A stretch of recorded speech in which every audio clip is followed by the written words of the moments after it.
Hi, everybody, and welcome back to our latest in our series of live sessions online, Scratch Advanced. Welcome to you all. It would be great if you could give us a shout out in the comments alongside the YouTube channel page. We'd love to hear where you're joining us from. Today, it's quite a rainy and cold day here in Inverness. Last week at this time, the sun was splitting the stones, but I definitely can't say that about this week. So welcome to you all, first of all, and welcome to you, Daryl. How are you doing today? Not bad, thank you yourself. Glad to be joining you today rather than just being sat in the corner. Yes, so everybody, today we have a new mentor. It's Daryl Titcomb from Highland Tech Hub as well. And I'm your other mentor today, Aine Ghiollagain. And we are a group of STEM ambassadors based in Highland, and we are looking to help people online. We normally run coding sessions in real life, but obviously we can't do that just now. So let us know how you are getting on. Let us know how you are engaging with us. If you want to give us any feedback, please do so. We have several channels, don't we, Daryl, for feedback? So we have Twitter, we have Facebook, we've got YouTube, and we've also got the CodeInverness email. I'll put them all up on the screen now so that you can see those. You can also see those at the end of the stream. Excellent. And hopefully we have a few parents watching as well. As I said, we're all STEM ambassadors, but we are looking to have more parent involvement and more volunteers. So if you are interested in helping out, obviously we can help you with training and as a volunteer or as coding mentor. You don't have to be a very strong mentor, but a very strong coder to become a mentor. But obviously it will be easier if you are willing to join in and learn some of the skills as well. And please, at all times, let us know if you have any comments. Add them. I suppose the best way, Daryl, just now is to add them on the YouTube channel. Yeah, absolutely. If you're watching along live, you can feel free to message us on the YouTube channel. We're paying close attention to that. And if you're rewatching this at a later point, as I said, we've got Twitter, Facebook. You can drop a message in the YouTube channel, or you can email us. That's great. We also run some other sessions, don't we, Daryl? We do. We've got a basic session on a Wednesday, and we'll be looking at running some Python or some Lua ones at a later point if we can get some more mentors to help out. Excellent. That's really great. Okay, so more about this course. We had started off quite easy. We just did a bit of a review of all the different functionality in Scratch. And then last week we kind of pulled apart a bit of code and looked at it. So this week we're going to up the difficulty quite a bit. And what we'd be interested to hear from you then is how we're doing that. Is it too easy for you still? Would you like an even harder level? Or is it just about right? So please get back to us on that. And we'll be asking you for your feedback, obviously, as we go through today. So I'm just going to start the lesson proper now, if that's all right with you, Daryl. I'll share my screen.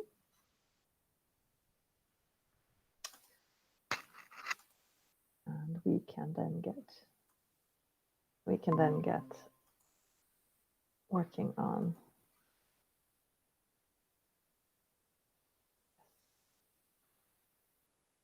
all of our various things that we want to cover today. So as I said, this is us, as well as being a mentor today. Daryl is also on the knobs. He's working all of that. So if you would be able to have a look at our gallery, you can see all of our projects there. And please feel free to post up and share your own projects to our gallery. We have a specific one for this course. There is also an easier Scratch course running on Wednesday, and they have their own gallery. This, as I said, was our third session. Last week we looked at a game based on Flappy Birds. We haven't actually had anybody post in that. The first week we went over the elements of code. We looked over the functionality of Scratch, and we also looked at expected behavior.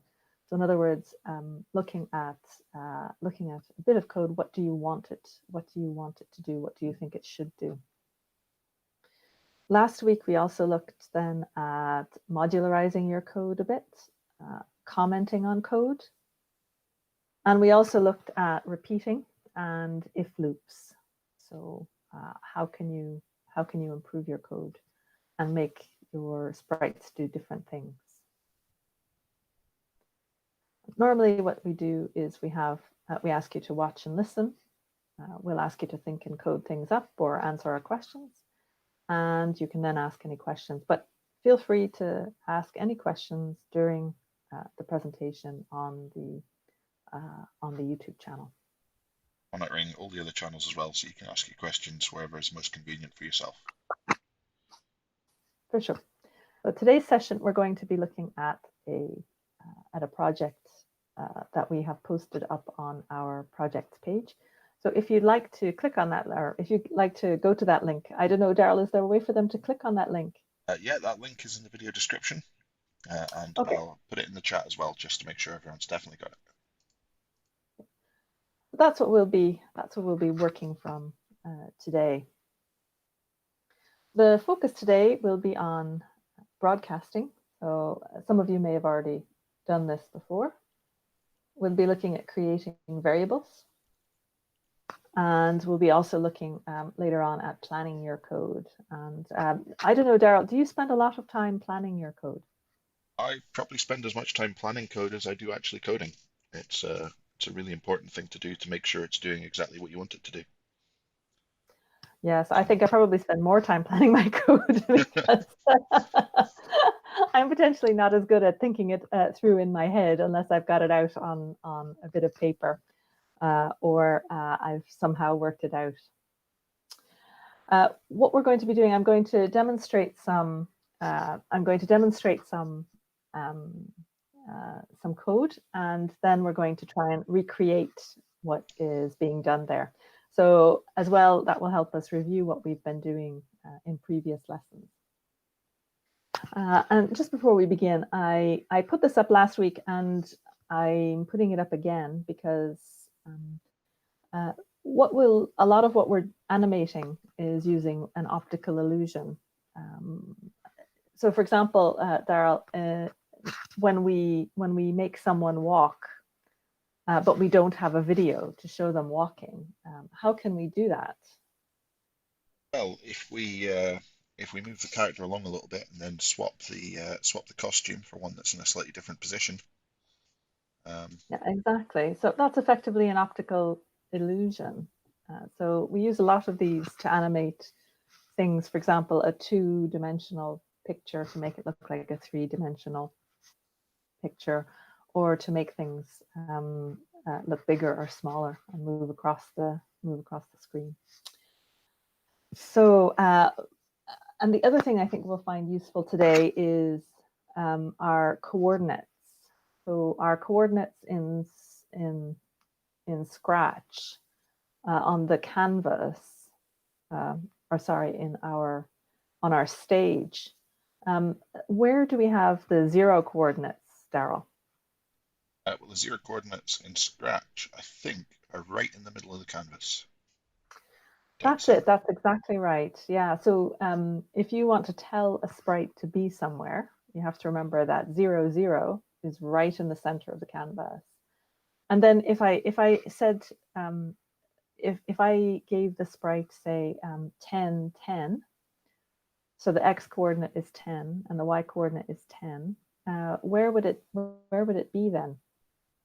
Well, so if the whole canvas is about 400 wide, it's going to be a small amount to the right and a small amount up. Exactly. Yeah. So if you want things to go to the left of the canvas, you make your x negative. And if you want things to go down, you make your y negative. So just with that in mind, I'm going to go over and show you some of the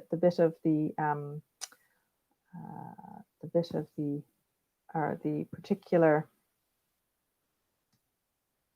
the particular animation or game that we're going to be looking at. So here we have a project that was done not by myself, by somebody else. And for this one, you can start. You can make the man go a little bit faster, and you can stop him. So that's all fine, but we also have this light bulb here, and we see we have connect that we didn't switch. So if we start and we connect, what we can see is that the light bulb it comes on in a way. It's got a bit of light. So we've added, if you like, a virtual bit of electricity to turn on our light bulb. And we can make the light brighter by making it go faster. So now he's going faster. But what happens if you keep going faster and faster and faster? Oh no, we burst the light bulb. So very unfortunately, we have destroyed our light bulb. But yes, so we're going to have a look at this one now. And if we go to what you will have downloaded from our project, you can see here that I've cleared out whatever the code is needed for start. Okay, so here, when I press start, he starts walking. So Daryl, what do you think is happening? What should happen when I press start? Well, if he's meant to walk, I would guess that the start button needs to tell the person to start walking would be the first thing. Okay, so getting the start button to tell something, we can go over to our events blocks. Which block do you think, Daryl, we should be using for this? Should we use the when the flag is clicked button? I don't think that's going to be very good, because that's going to do it as soon as you start your program. Yeah, exactly. So which one do you think we could use? Well, might work with when the sprite clicked. That would, I think, work. Okay. I think you may be right there, Daryl. And okay, so we want something to happen when the sprite clicks. I said that we were going to be looking at broadcasting and variables. So which one do you think, Daryl, would be useful for this today? Well, a broadcast there's or a probably variable? two ways we could do it. You could use either. However, I think the broadcast is going to be the better way of doing it. Okay. Yeah, exactly. So yeah, in code, some things are right, some things are wrong. Some things you have a choice in doing, and some choices are better than others. Yeah. So if we have a look at broadcast, and what we want to do is maybe broadcast something called start. Yeah. So we can broadcast start, and we'll just see if that, well, it won't actually do anything because we don't have, well, unless we have already set that up with him, so that if he, okay, oh, apologies. We're going to build that up now next. Okay, so that's one of our options just there. So we've set our message. Then we'll spend a bit more time on looking at what he's going to do when he gets that message. Okay. So if he is going to do something now, obviously he wants to wait for that message. So which of these do you think he could then use to follow the start command, Daryl? He's not going to want to start immediately. He's not going to wait for a key press. He's not going to wait for being clicked. Not changing the background. We're not using a variable, so I guess it's going to be when I receive. Okay. And obviously connect isn't going to be useful here. It's when I receive start, yeah, the message that we send. So we want him to start working or start walking or whatever, but we don't want him to move anywhere. We want him to stay in place, don't we? Because we have, if we go back to this, we have him walking on a treadmill. So he's walking in place there. So we don't need him to move forward. Very often when you've got somebody walking, you've got them moving forward. Yes. Maybe But if we want tab.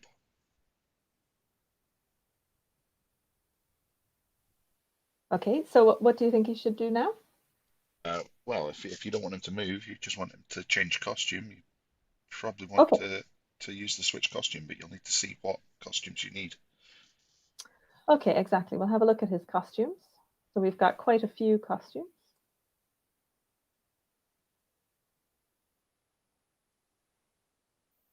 So these have been organized for us, so it's in a good order already. But that's some work that you'll probably have to do if you're building up your own game. Yeah.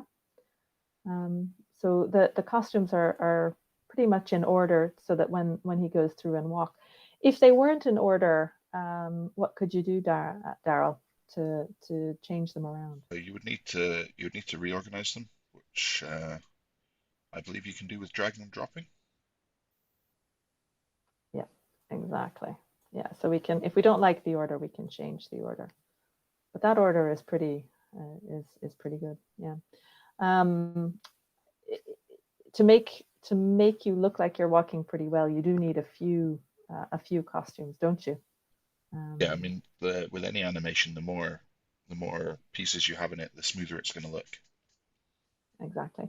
And why do you think that is, Daryl? If you think the way our eyes work, the more that you have, uh, if you only have two or three different pictures, as opposed to, say, if you had 10 or 12, why would it look smoother with 10 or 12 and not with two or three? But with 10 or 12, you're going to get smaller changes each time, which is going to make it look more like a video or something that's happening in real time. Whereas if you've got two or Exactly. three, it looks like a series of photos. Yes, and you probably have to make them go a bit slower so you see the changes more obviously. So these are all things to keep in mind. So yes. So do you think we'll be looking at switch costume too? Or do you think we'll be looking at next costume? I mean, you could do it with either. Switch costume would let you just go through each costume in series. Mhm. But because we have to do it in series, I think we might be better off with some kind of going through next costume over and over again. Exactly. And this is something you can try out for yourself and you can see how you like it.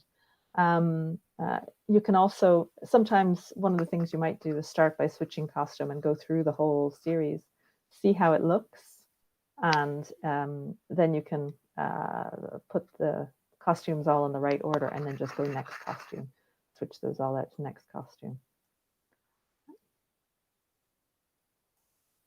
Okay.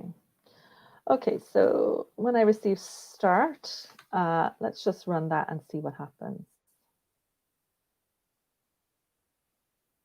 Okay, I have to keep clicking start to get to the next costume.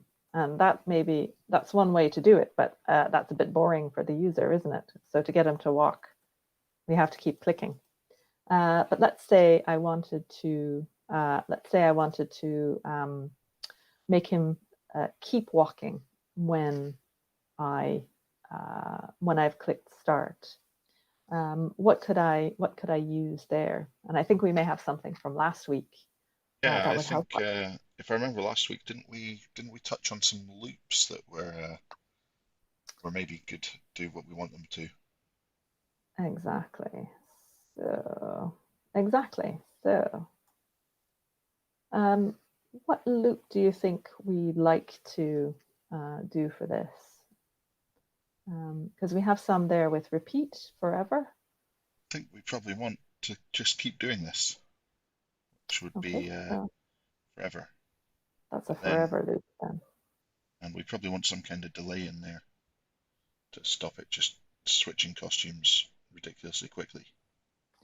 Okay, let's try this and see what it does anyway. Yes, so it goes very quickly. That's a bit that's a bit much. It's quite comical though, isn't it? I'll just stop him there. So oh goodness, Oh, your stop button's not working. my stop button has stopped working. Exactly. Okay, So maybe we should look at the stop button next. maybe we should. Our stop button. Oh. When the sprite click, broadcast stop, set speed to 0. Oh, it's because I don't think I have. I think it's because I've. Oh no, I shouldn't have changed anything there. Oh, Well, I try. don't think we're using a speed variable in the animation. No, no, we're not. We're not.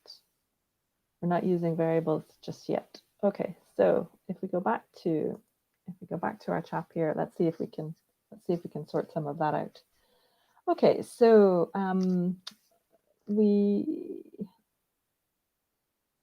yes, we could add a speed variable now. That might be a good place to start.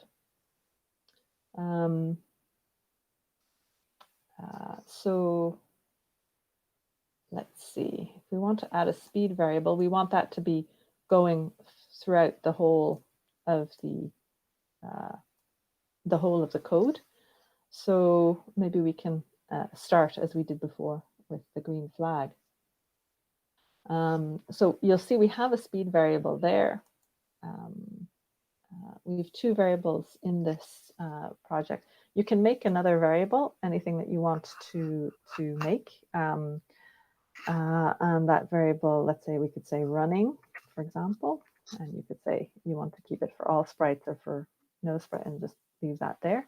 And you can see that up on your screen, and then you can define what it does. But we don't really need that just now. But we do need a speed variable. And as I discovered, Daryl, if you delete the speed variable and then try to recreate it, not only can you not recreate it, but you also can't undelete it. So yes, I only discovered that as I was playing around today. So if you are working on something, bear that in mind with variables, that they might be a little bit tricky to tinker with, delete, and then try and get back or reinstate. So that's something that I just learned earlier today when I was working through this.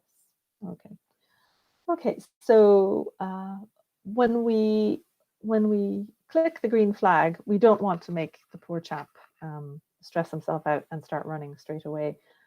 So maybe we'll set his speed to 0. Yeah, we don't want running. We want speed. Set speed to 0. Okay. And if we want him to start with a particular stance or a particular costume, how would we do that then? If we wanted him always to start.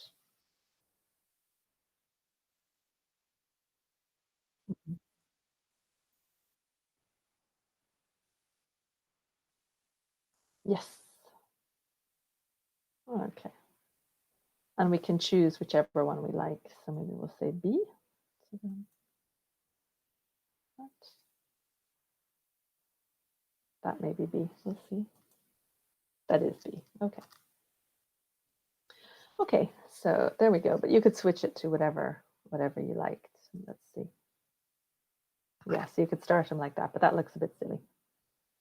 So we'll go back to B. Okay. So we've started with B. Now, when we press start, then, when we click on start, we want to not just have him running forever. We want to add in something about speed. So what do you think? What do you think we can add there to give some information about start and then give him a starting speed?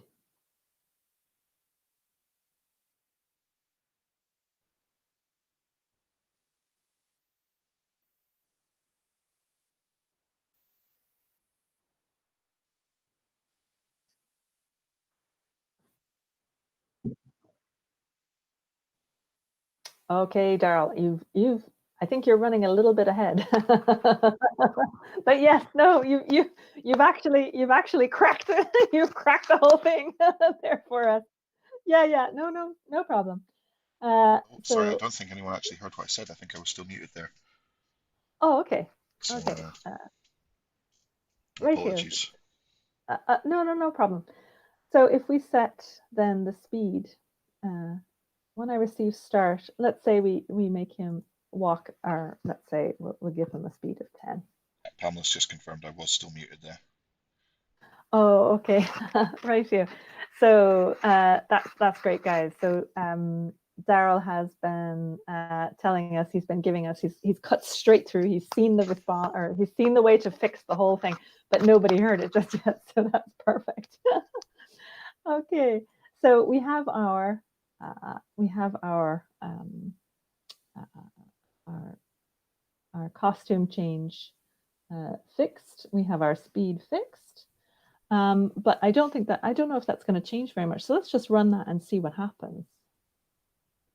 So if we press start there, yes, he's still going quite quickly, because even though we've set the speed to 10, all we're doing is switching from one costume to the other without a delay, aren't we, Daryl? Yes, so I think we probably need to add some kind of delay in there. Yes. Okay. So what we'd like to do, maybe have a look at putting an if in. Yeah. Okay. So the first thing I suppose is we want it to look at speed. Yeah. Yep. So if it's, let's just go down to our operators.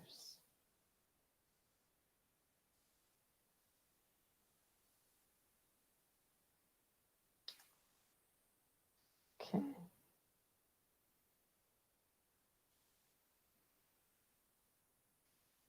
Okay, so if we say if speed is greater than 50, then next costume. Well, let's say if speed is greater than 0, then next costume. And then we can put in our delay underneath, yeah? So, So if I'm reading this right, this will only change costumes if speed is greater than 0. So if you have a speed of 0, it won't do anything. exactly, yes. So we can just see that. Yes, so speed is at 0, it's not changing. So we set speed, let's say we go start, then he's still rushing along there to beat the band. Okay, so we need to build in a delay. So what is the best thing to use here to build in a delay, Daryl? I think we probably want to do maybe a wait command. Okay, let's try a wait. Let's try a wait here. So let's say I wait 1 second, as we say, and we'll see how that goes. Okay, so we'll start again. Okay. Yes, now he's walking along. He's walking super slow though, isn't he? That is very, very slow, yeah. Yes. Okay. And clicking faster then doesn't actually So that doesn't do anything, does it? doesn't do anything. Perhaps we need the Yeah. delay to incorporate the speed in some way. Yes. Okay. So that was good. We saw what he does when we wait for 1 second, but we can see actually we want that to change. So I'm just going to pull that out. What other thing do you think we could try to incorporate a change?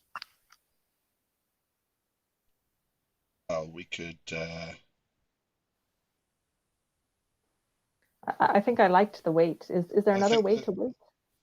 I think the wait works well. There's a wait until, but Mm-hmm. but we don't have an event that's gonna let us do anything there, do we? No, we don't, but we do have a variable. So we could use actually the variable. Yeah. So if I go down and grab my operator, if I grab this one. That's the wrong shape. That doesn't fit in there. Oh, I'm silly. I know. Wait. Oop. I think we need to go back to the other weight. Okay. I've taken the wrong one. Sorry. Apologies Okay. about that.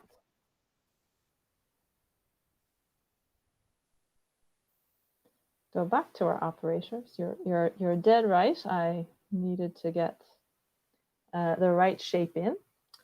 Okay, so if we want him to go faster as the speed increases, we can divide the weight by the speed. Yeah, and that will actually make the costume switch out faster. So if we wait 1 second and we divide that, say, by the variable, then we can see if that makes a difference. Okay. So let's connect that. Start. Okay. So I'm just going to click on faster there and see if that makes him go faster. And it does. He's changing out more.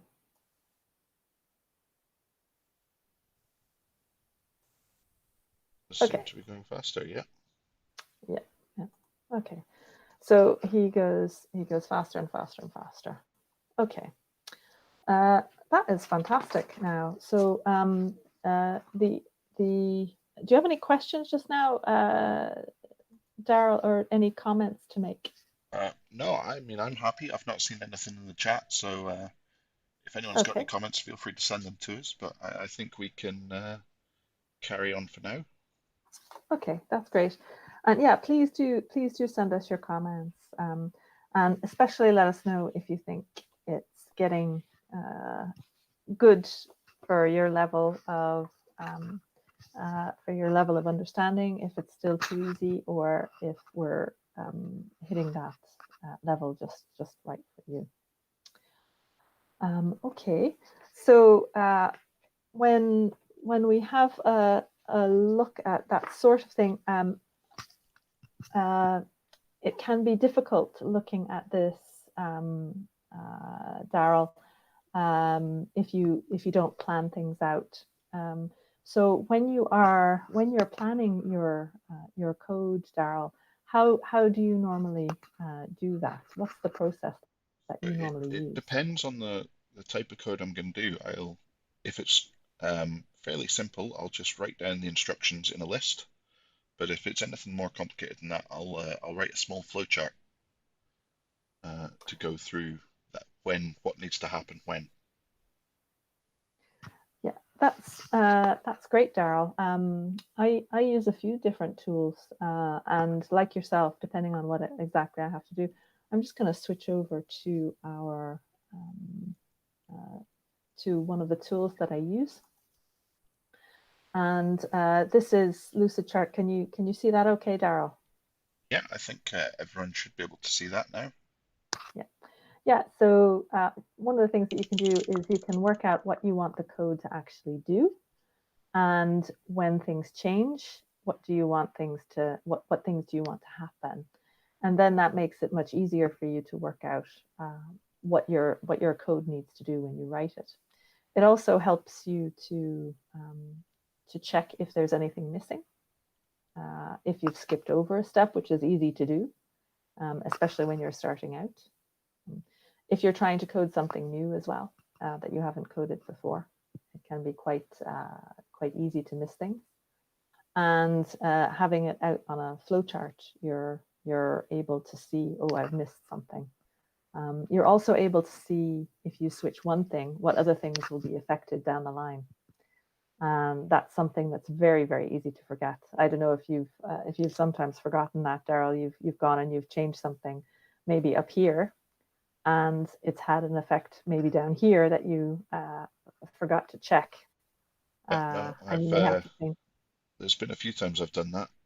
Um, the most common one is changing a variable that you don't think has an effect later on, and um, it has a knock-on effect through rather a lot of code, and you don't notice it until it's too late. Exactly, exactly.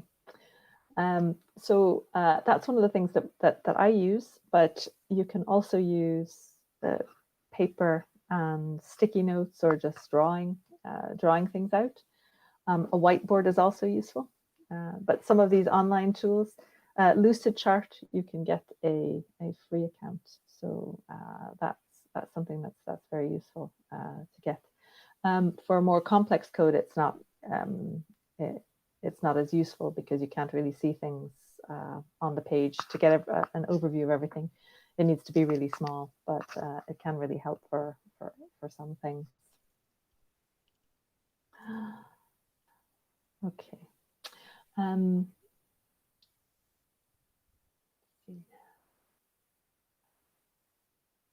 If we go back to our screens, we've had a look at some designing and planning tools.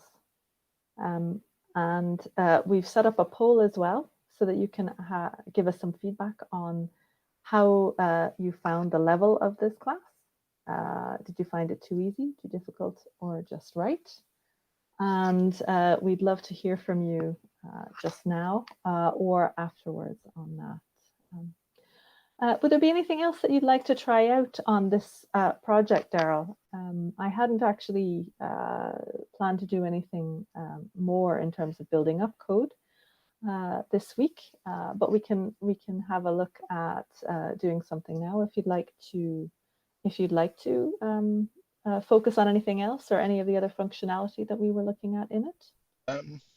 So I think we could tidy up a little bit of our code here, because Right. say for example when we're starting, we're setting the speed to 0 and Uh-huh. resetting the guy. That's Okay. perfectly fair.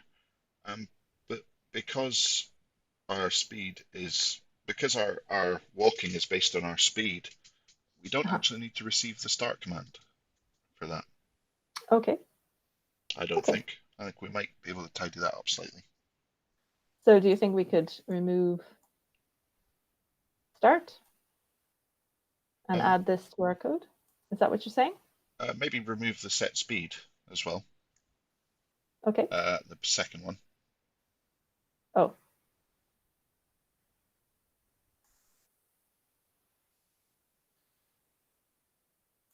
And okay. then in the start command, if you change the broadcast start to set speed to 10. So if we go to broadcast to start,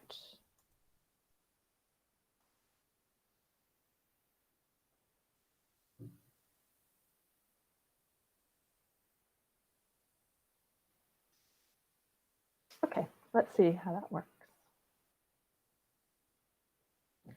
Okay, excellent. So we've done that, and we've tidied up the code a little bit as well.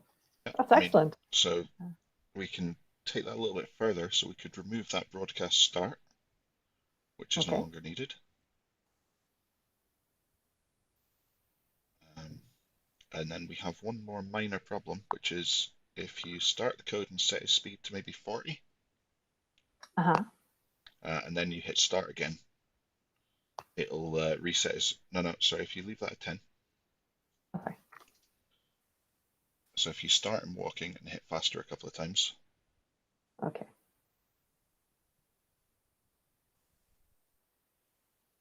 then hit start again, he slows down again. So Okay. we need to check that he's not already walking before setting his speed to 10. Ah, yes, very good. Okay. So what could we do that? How could we do that? I think we've already got one earlier, but it's another loop. that we would need. Okay.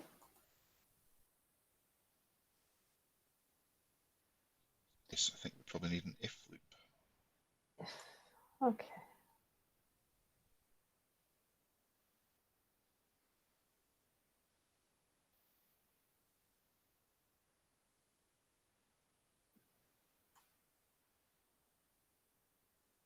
But last time when we were checking if he was meant to be stationary or not, we did if speed greater than 0, wasn't it? Yes. Try that in here again. Okay.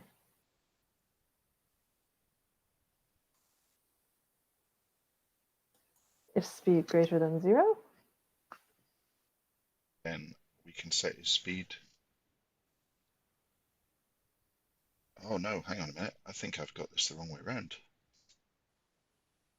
So we don't want to do anything if his speed is greater than 0. We want to do something if his speed is less than 0. Okie doke. And pull him out. Apologies. That's the great thing about Scratch, isn't it? You can try things out. And if you realize that, oh, so if speed is less than. That'd be less than 1. Because if it was less than 0, it'd be -1. Mm-hmm. But then we need to set his speed to 10. Okay. Yeah, and I think that should fix our small problem. Okie doke. So we'll start again.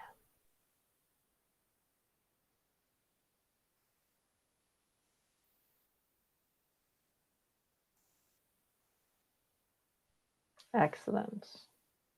Excellent. So he's still going fast. So there we go. Now, Daryl has introduced another thing. He's debugged our code. He's made some changes and debugged.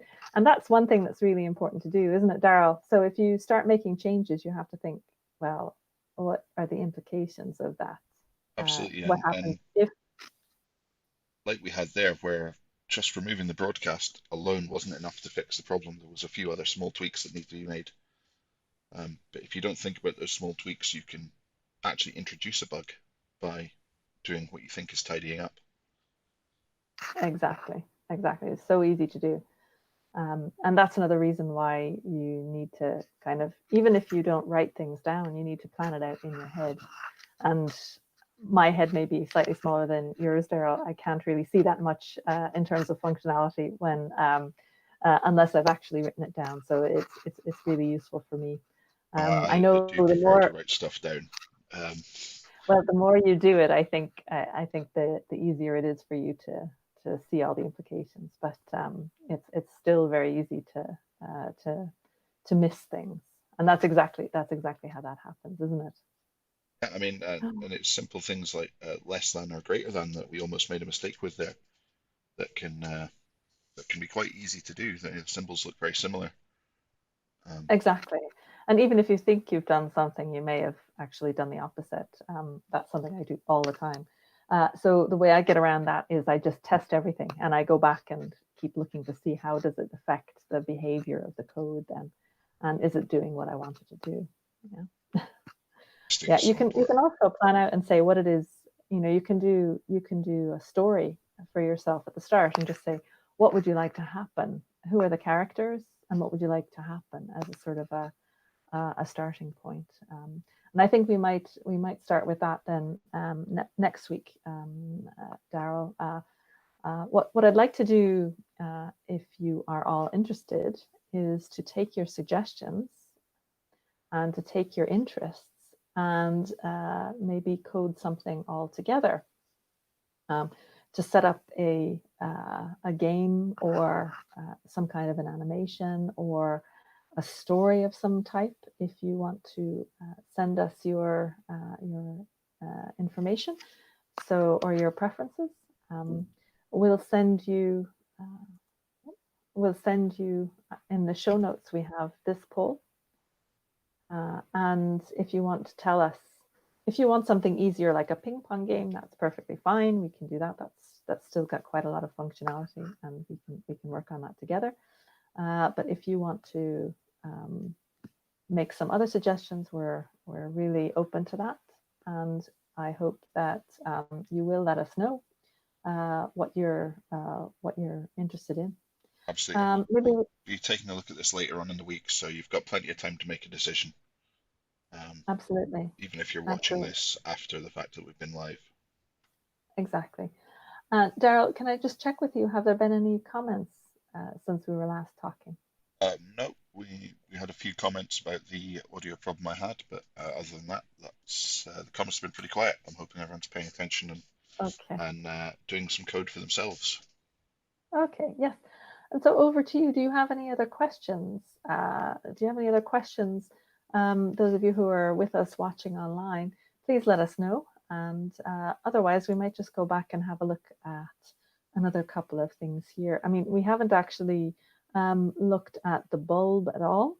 But one of the things I thought we could do, I think we potentially don't have enough time to do much on this. But you can see here, if you go through the sprites and the costumes, that we have something that is missing, which if I run this and hit connect, you'll see that there's a red line around all of this, and that powers the light bulb. So if you stop, then the light bulb stops, and if you start, it starts back up. But we don't actually see a sprite for that anywhere. So how, Daryl, do you think we could connect that light bulb up if we were wanting to connect that? Well, there's a few different ways you could do it. Mhm. You could maybe do it as a backdrop, um, or you could do it as a costume.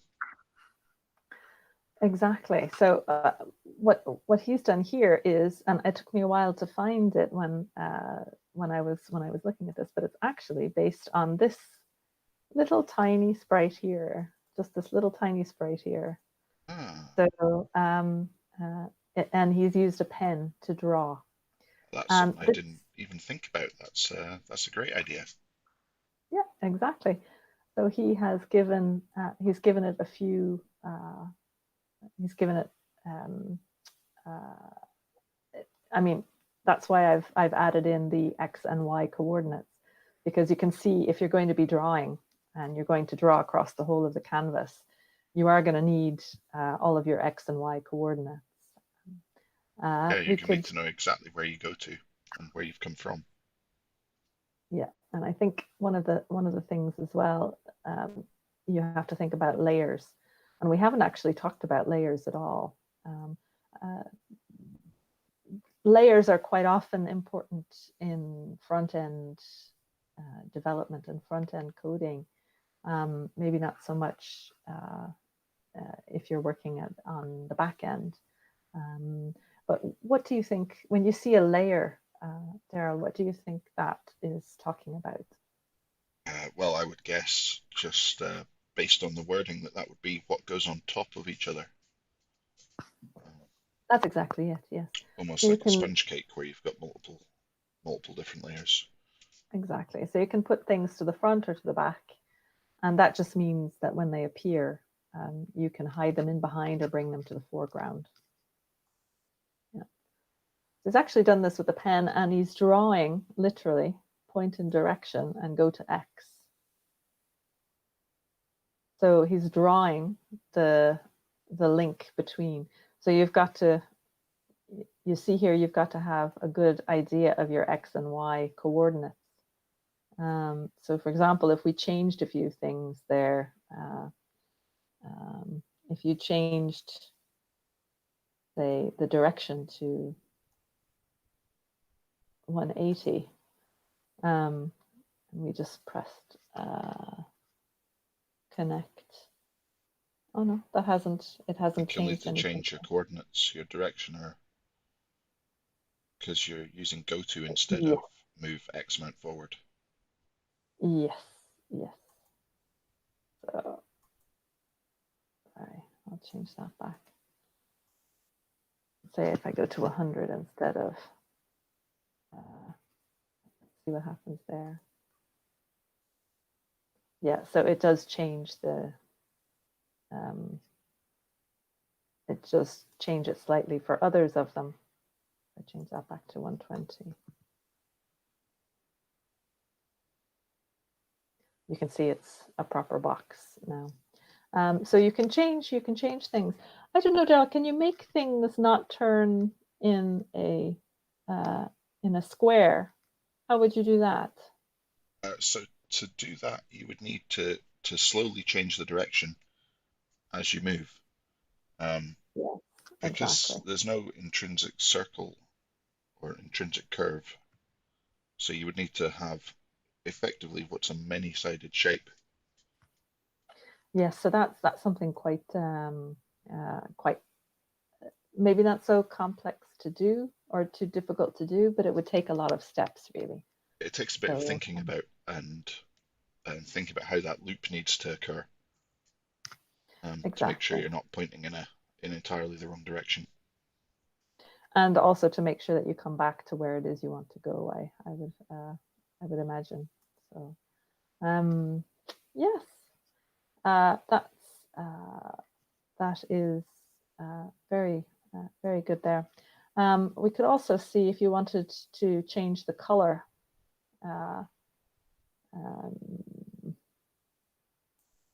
If you want to set it to a blue color instead,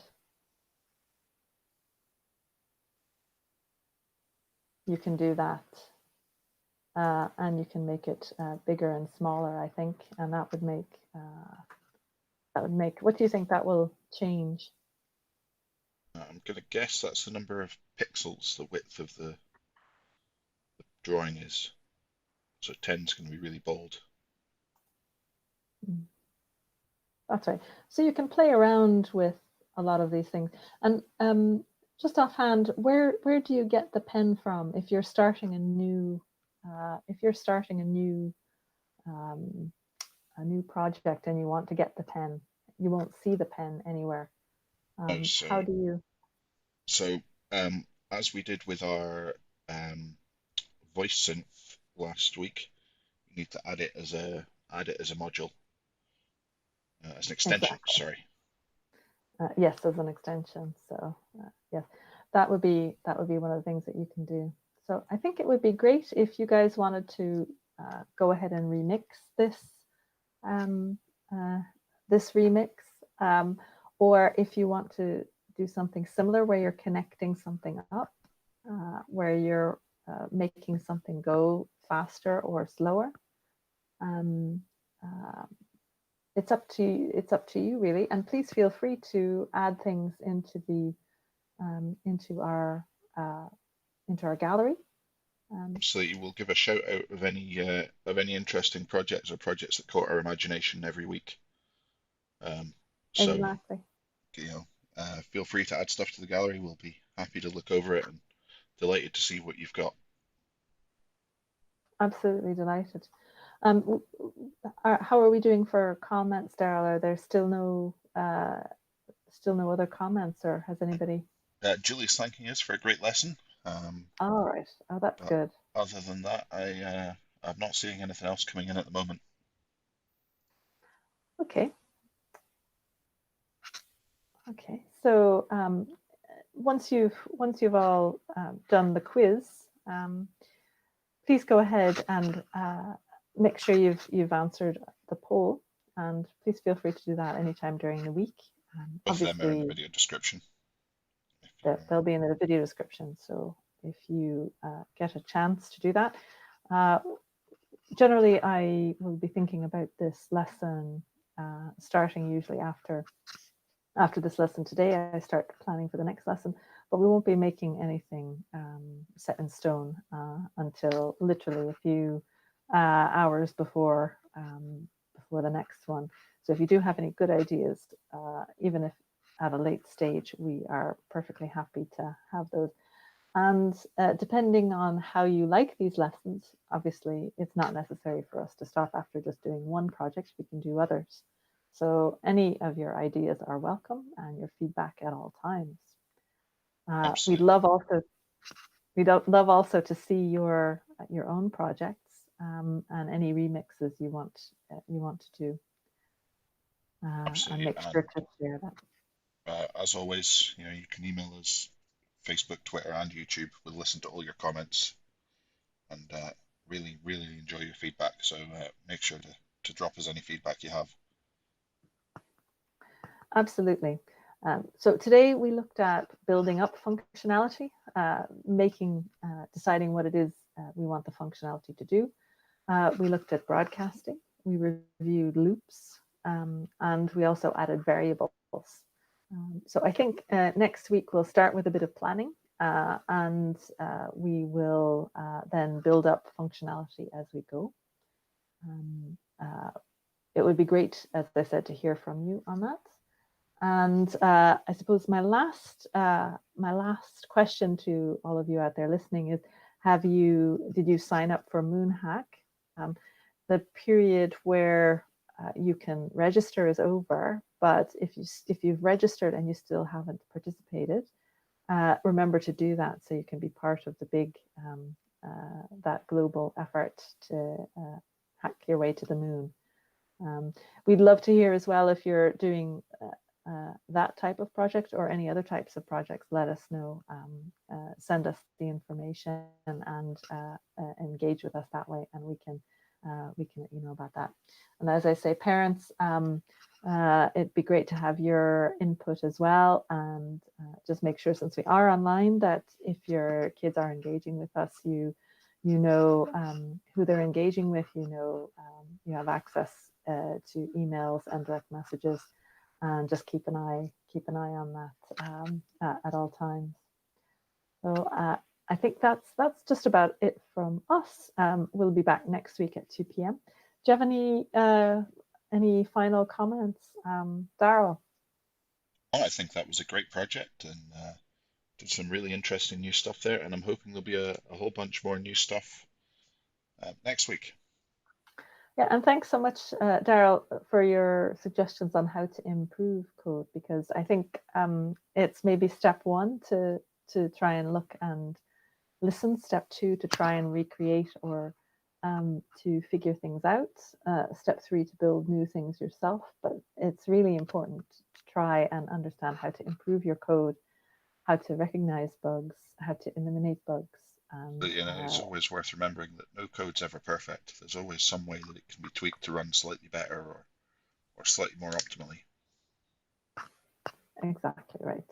Okay, so thanks so much for that, and thanks as well, Daryl, doing double duty as our second mentor, and also on the knobs, with your fingers on the knobs. So I hope that you're not too tired, and that you relax and have a good Saturday afternoon. Very much, and hopefully we'll see everyone next week. Okay, bye, Daryl. Bye, everybody.